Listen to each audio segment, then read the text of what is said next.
बेटी का नसीब।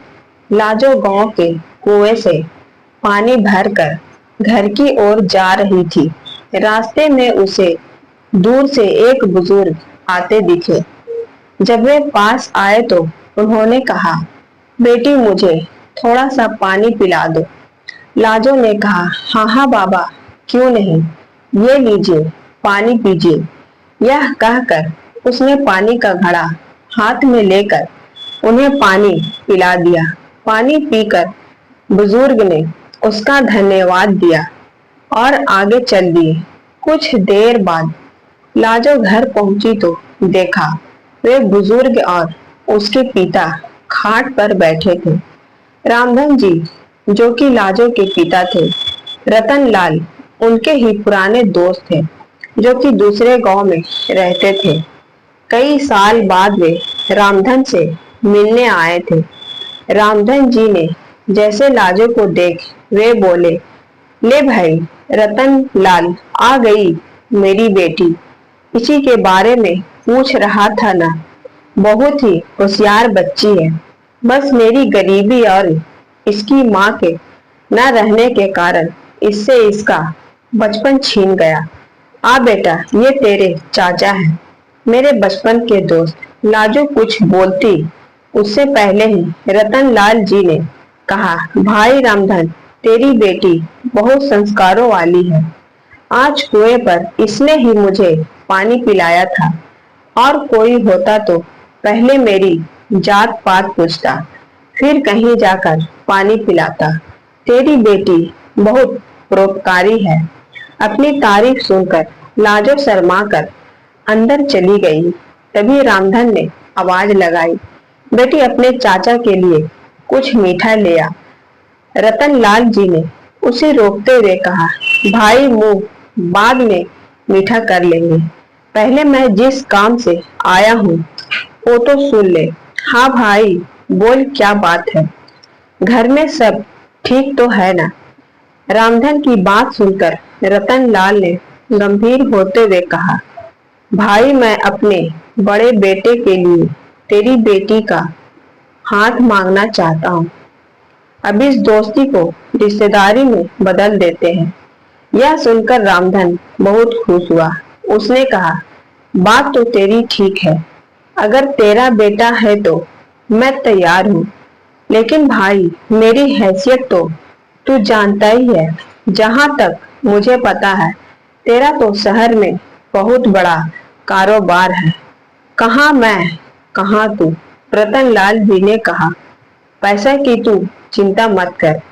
मेरे बेटे के लिए कई बड़े घरों से रिश्ते आए, लेकिन मैंने एक ऐसे बच्चे को अपने घर की बहू बनाना चाहता था जिसमें संस्कार हो। वो मैंने तेरी बेटी के अंदर देख लिए। तू बस हाँ कर दे, बाकी सब कुछ मेरे पर छोड़ दे। रतन लाल जी की बातों सुनकर रामधन ने तुरंत हाँ कर दी। ऐसा घर बैठे रिश्ता आए तो कोई भी मना नहीं कर सकता है। किवाड़ की ओट से लाजो यह सब सुन रही थी। रतन लाल जी ने आगे कहना शुरू किया, हाँ ये बात हुई ना खुशी की। अब जल्दी से मिठाई मंगा, अब मजा आएगा मुंह मीठा करने में। रामधन के आवाज लगाने पर लाजो शर्माते हुए मिठाई की प्लेट लेकर आ गई। रामधन ने कहा, बेटी आज से ये तेरे ससुर हैं, इनके पैर छू। लाजो जल्दी से पैर छूकर वापस चली गई। उसके जाने के बाद रतन लाल जी ने कहा, भाई मेरा बड़ा बेटा सत्यम मेरा शहर का कारोबार संभालता है और छोटा बेटा वंश गांव में खेती देखता है। मैंने उसे सत्यम से शादी के बारे में पूछा तो वो बोला, पिताजी आप अपने आप देखकर मेरी शादी कर दो। रामधन बोला, हाँ भाई, बड़े नसीब से मिलती है ऐसी संतान जो माता पिता का सम्मान करे। मेरे तो भाग खुल गए। तो मैं हमेशा इसी चिंता में रहता था कि इस बिन माँ की गरीब बच्ची को कौन अपनाएगा। रतन लाल जी बोले, बस अब तू चिंता मत कर, मैं शादी का सारा इंतजाम कर लूंगा। अच्छा, अब मैं चलता हूँ। रतन लाल जी अपने घर के लिए निकल गए। उनके जाने के बाद रामधन ने घर में जाकर लाजो से पूछा, बेटी तू खुश तो है ना इस रिश्ते से? लाजो बोली, पिताजी मेरे जाने के बाद आपका ध्यान कौन रखेगा?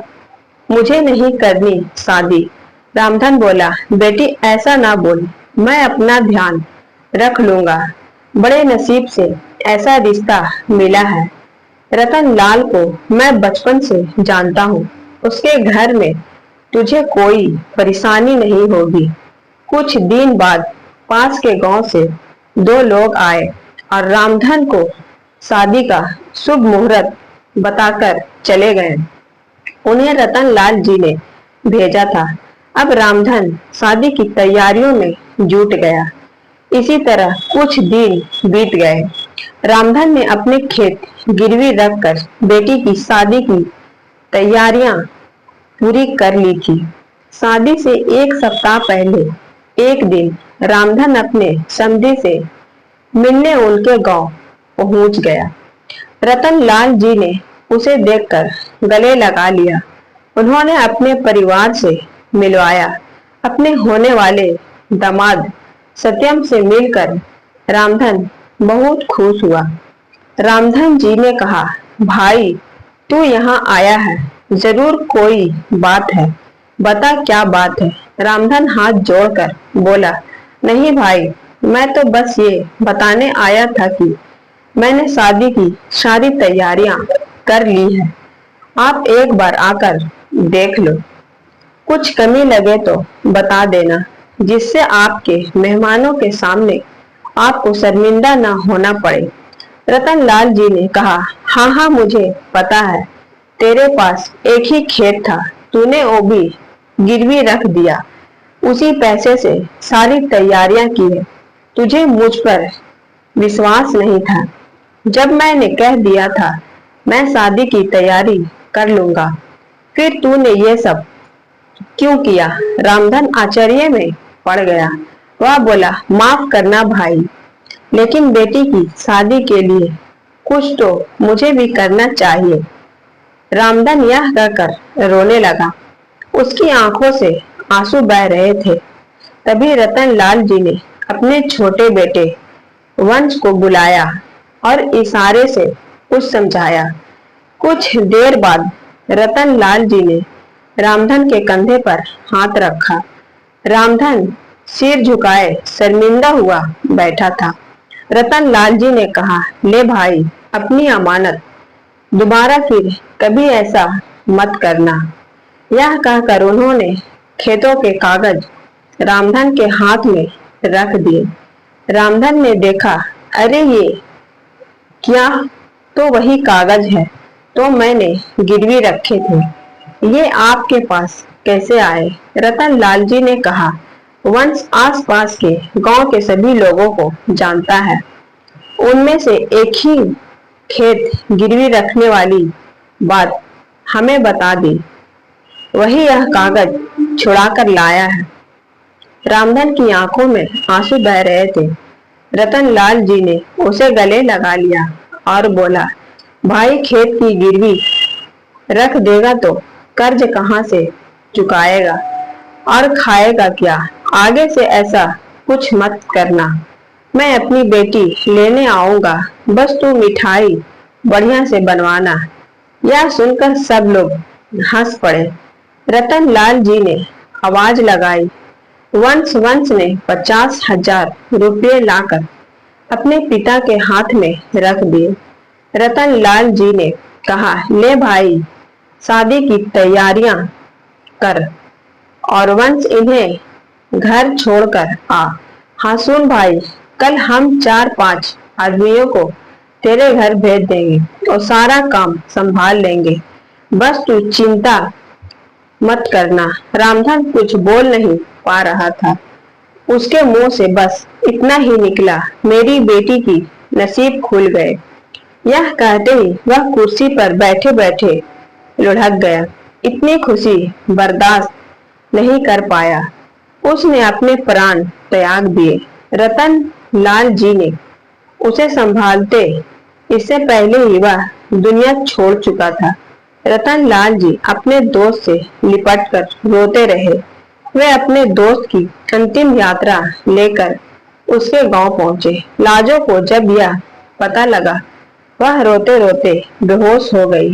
रामधन का अंतिम संस्कार किया गया। रतन लाल जी अपने परिवार के साथ वहीं रुक गए। 13वें के एक सप्ताह बाद उन्होंने सादा तरीके से सत्यम और लाजो की शादी एक मंदिर में करवा दी। लाजो के चमकते नसीब की खुशी में रामधन अपना जीवन जीना भूल गया था।